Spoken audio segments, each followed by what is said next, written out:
Here with former heavyweight champion Pinklon Thomas. Pinklon Thomas, welcome to Atlantic City. Hey, thank you, man. It's a pleasure being back here. I haven't been here in a few years, but I got nothing but great memories. Before we get to the great memories, what an incredible weekend. You, Tim Witherspoon, Larry Holmes, James Toney, Shannon Briggs, all held slices of the world heavyweight title at one point. Yeah. All basically under one roof. It's an amazing thing. Yeah, I mean, it's nothing like it, man. And me and Tim, we just been hanging out and having fun. So Shannon, we broke bread together this morning. And James Toney, man, I hadn't seen him so long. We come up together in Michigan. And so, like, it's a grandstand thing, man. And Ray puts on a great event. And I just think this is going to become the #1 Hall of Fame in the country, man, because he do it up. You mentioned Atlantic City, great memories. What sticks out? Do you have one or two that come to your mind about fighting here in AC? Well, as I was sharing with the young lady right before, I was in Philadelphia. I was training in Philadelphia at Joe Frazier's gym, and I was coming down because they was having a night of the young heavyweights, and it was the first HBO show. And I trained for a week hard, and I said, well, I know I ain't fighting tonight, so I'm just going to come down, check in the hotel, and check out everybody. And so I came down, I was playing roulette. I think it was at the resort or something. And all of a sudden I heard my name called. And I said, oh, man, nobody know I'm here. So then about 3 hours later, I heard my name called again. I said, let me go up front. So it was Bush Lewis. Bush Lewis was saying, Pink, I need you to fill in for Tex Cobb. Tex Cobb had tendonitis and he can't fight. And I said, yeah, okay. But anyway, the bottom line is how it worked out was that I ended up taking the fight on a 24-hour notice, 18-hour notice. And I stopped the guy, Bobby Jordan, in 5 rounds. And it was the first HBO show. Wow. And since then, I fought Jerry Garcia. I fought a lot of different ones here.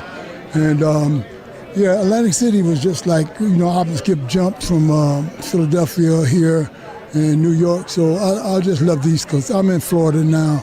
So you still keeping in touch with the game at all?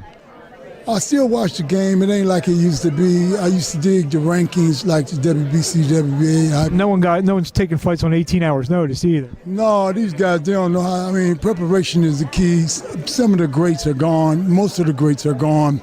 The ones who really taught us how to go to school.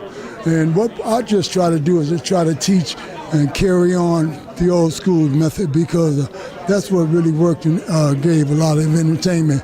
It wasn't so much about the business and everything. Of course, business is good. Everybody want to make some money. But I like the entertainment and the teaching of the sport.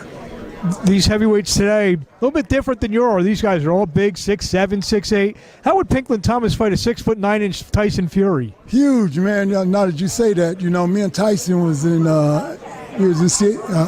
Orlando together at the arena at the Amway, and just so happened my wife spotted him. She was down on the bottom floor, I was at the top, and she said, Tyson want to meet you.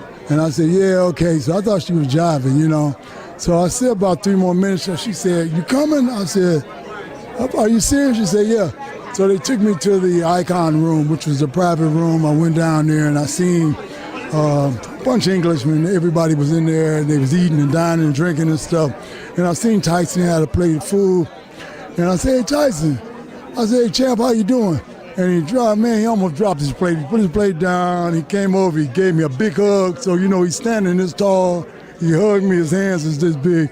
And he said, champ, how you doing, man? He said, I'm going to walk you around. I want to introduce you to people. So he took me about 3 tables and introduced me as champion. I said, look, Tyson. I said, look, you the champ now. I was the champ. He said, no. He said, but Pink, man, I want to let you know, man, that, I appreciate you, man, that you the one who paved the way for me, because if it wasn't guys like you, wouldn't be here today, So then, of course, we sat down, we talked, and we was going out. Best advice I could give him, I said, man, while you're out here, you're on vacation, you already know it anyway. I said, hey, man, stay on the road, stay on point, do what you got to do, because preparation is the key. And I looked up at him, man, he's like 6'9" or something like that, and his hands was double the size of mine. I was sizing myself up to him. I said, wow, boy, I'm glad I wasn't around at that time, you know. But, you know, I think, you know, if